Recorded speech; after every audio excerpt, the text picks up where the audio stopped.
তোমার তো বেদ পাঠে অধিকার নেই, তুমি মূর্খ।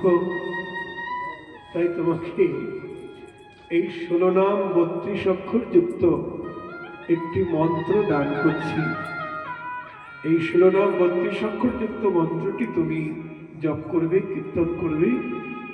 এই নাম হইতেই তোমার সর্বসিদ্ধি লাভ হবে।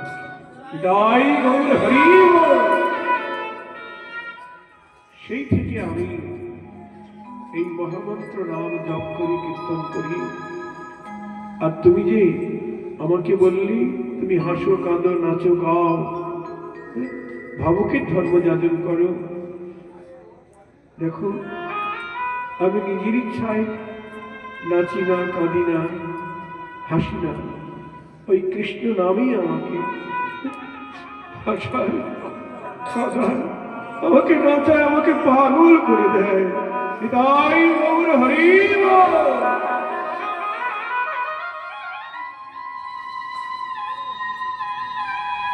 একদিন গুরুদেবকে গিয়ে জিজ্ঞেস করলাম, গুরুদেব কি মন্ত্র দিলা গোসাই, কিবা তার বল। এই মন্ত্র আমাকে স্থির থাকতে দেয় না, আমাকে হাসায়, কাঁদায়, নাচায়, পাগল করে দেয়। গুরুদেব তখন বললেন, এবং ব্রত সপ্রিয় নাম কীর্তা জাতানুরাগ বিদ্যুত চিত্ত উচ্চৈ হসত্য তরুদীতি রৌতি গায়ত্ত নমাগ নিত্যৌতি লোকো বাহ্য। গুরুদেব বললেন, চৈতন্যদেব, এই মন্ত্র যারা জপ করে, এই মন্ত্র যারা কীর্তন করে, তাদের এমন দশাই হয়। কীর্তা জাতানুরাগ, কীর্তন করতে করতে এত অনুরাগ জন্মে। হাসত্য রদিতি রৌতি, কখনো হাসে, কখনো কাঁদে। গায়ত্ত উন্মাদ, গাইতে গাইতে উন্মাদ হয়ে যায়। গায়ত্ত উন্মাদ নিত্যতি লোক বাহ্য, নৃত্য করতে থাকে, বাহ্যবাদ হারিয়ে ফেলে।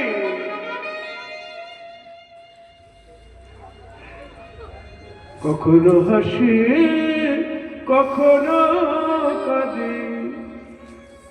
এই নাম যারা আশ্রয় করে তাদের স্থির থাকতে দেয় না। হাসে, কাঁদে, নাচে, গায়, ওদের পাগল করে দেয়, অনুমান করে দেয়। দেখুন, মহাপ্রভু সন্ন্যাসী হয়েছেন বটে, কিন্তু যাজন করছেন ভাবুকের ধর্ম, প্রেমিকের ধর্ম। আগামীকাল তো শেষ দিন। আমরা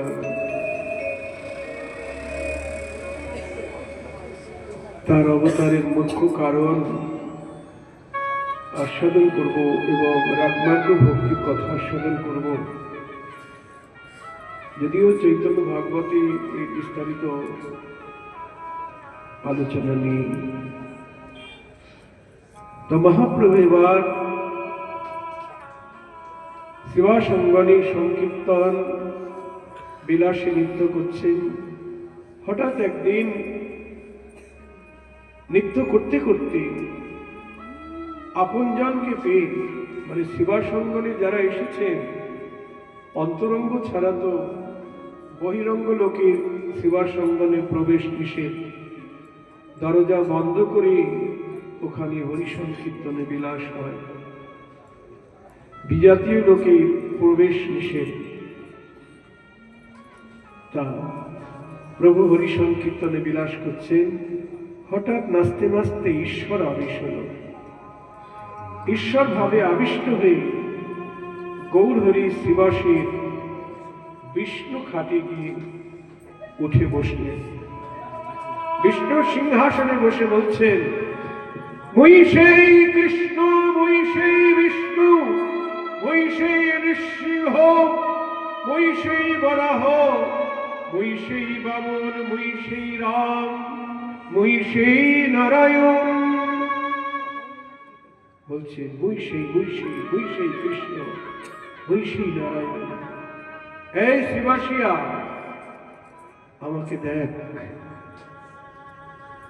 যার জ্যেষ্ঠদেব তাকে সেই রূপে দর্শন দিচ্ছেন আমার গৌর হরি। এটাই গৌর হরি। শিবাস, আমাকে চিনতে পারছিস? তুই আমার ভৃত্য, আমি তোর প্রভু। শিবাস পণ্ডিত দেখতে পেলেন শঙ্খ চক্র গদা পদ্মধারী চতুর্ভুজ নারায়ণকে, চতুর্ভুজ নারায়ণকে অগ্নি শিবাসী নারদীর ভাব আবিষ্ট হলেন। অগ্নি শিবাস নারদের ভাবে আবিষ্ট হলে যখনই নারায়ণ রূপ দর্শন করলেন শিবাস পণ্ডিত, তিনি তো নারদ, তিনি পূর্বলীলায় দেবশ্রী নারদ, তিনি নবদ্বীপ লীলায় শিবাস পণ্ডিত হয়ে এসেছেন। জয় শ্রী রাধে। নিজার সীতার যুগে যুগে অবতার স্তুতি করতে লাগলেন, বললেন হ্যাঁ তুমি তো আমার প্রভু, তুমি আমার প্রভু, আমি তোমার ভৃত্য, আমি বিনা জানতে তুমি তোমার গুণগান গাই। আমি সেই নারদ। স্তুতি করতে লাগলেন। মহাপ্রভু মুরারি গুপ্তকে ডেকে বলছে, মুরারি আমাকে দেখ। যে মুরারি গুপ্তের সঙ্গে মহাপ্রভু একসঙ্গে টোলে পড়াশোনা করেছেন, বলছে মুরারি আমাকে চিনতে পারছিস? তুই আমার ভৃত্য, আমি তোর প্রভু। মুরারি গুপ্ত দেখতে পেলেন ধনুর্ধারী প্রভু শ্রীরামচন্দ্রকে। যখনই রামরূপ দর্শন করিলেন, মুরারি গুপ্তের হনুমানের আবেশ হলো। মুরারি গুপ্তের হনুমানের আবেশ হলো।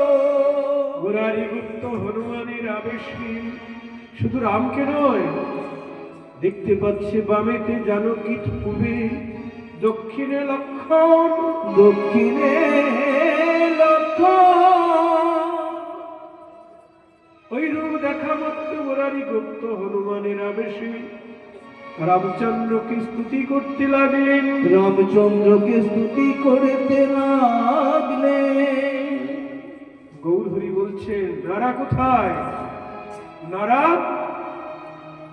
যে আমাকে নারা দিয়ে এনেছে সে কোথায়? নারা, নারা মানে অদ্বৈত আচার্য।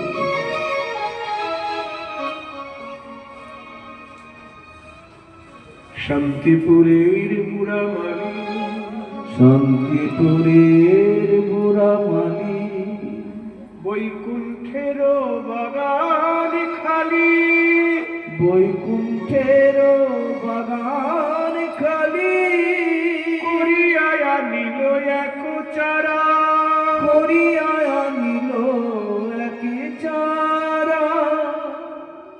শান্তিপুরের বুড়া মালি কি গো? অদ্বৈত আচার্য। মালি যেমন গ্রাম বাজার থেকে চারা কিনে নিয়ে আসে, সেই চারা রোপণ করে, জল ঢালে, ফল ফুল ফলায়, তেমনি শান্তিপুরের বুড়ামালি তিনি গঙ্গা জল তুলসী দিয়ে বৈকুণ্ঠ বা গোলকের বাগান খালি করে একটি চারা নিয়ে এলেন। কি চারা? চৈতন্য চারা।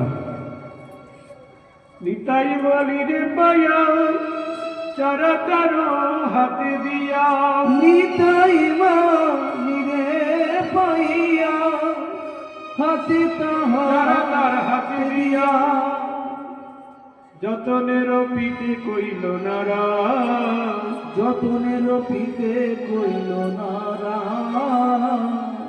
নিতাই মালির হাতে সেই চারাটি দিয়ে বলছে, যতন করে রোপণ করো, তুমি যতন করে রোপণ করো, বলি উত্তম স্থানে চারা যতন করে রোপণ করো, বলি উত্তম স্থানে চারা যতন করে রোপণ করো। স্থানে যারা ভক্তি জল সিঞ্চন করি, উত্তম স্থানে যারা ভক্তি জল সিঞ্চন করে যতন করে রোপণ করো। তখন নিতাই মালি চৈতন্য চারা হাতে পেয়ে ভাবছে, এমন উত্তম জায়গা কোথায় আছে গো, যেখানে এই উত্তম চারাটি রোপণ করা যায়? হ্যাঁ, পেয়ে গেছি। নদিয়ায় উত্তম স্থান, তাহাতে করিয়া উদ্যান। নদী উত্তম স্থান, তাহাতে করিয়া উদ্যান। উদ্যান মানে কি? বাগান। নদিয়ায় উত্তম স্থান, তাহাতে করিয়া উদ্যান। নদী উত্তম স্থান, তাহাতে করিয়া উদ্যান।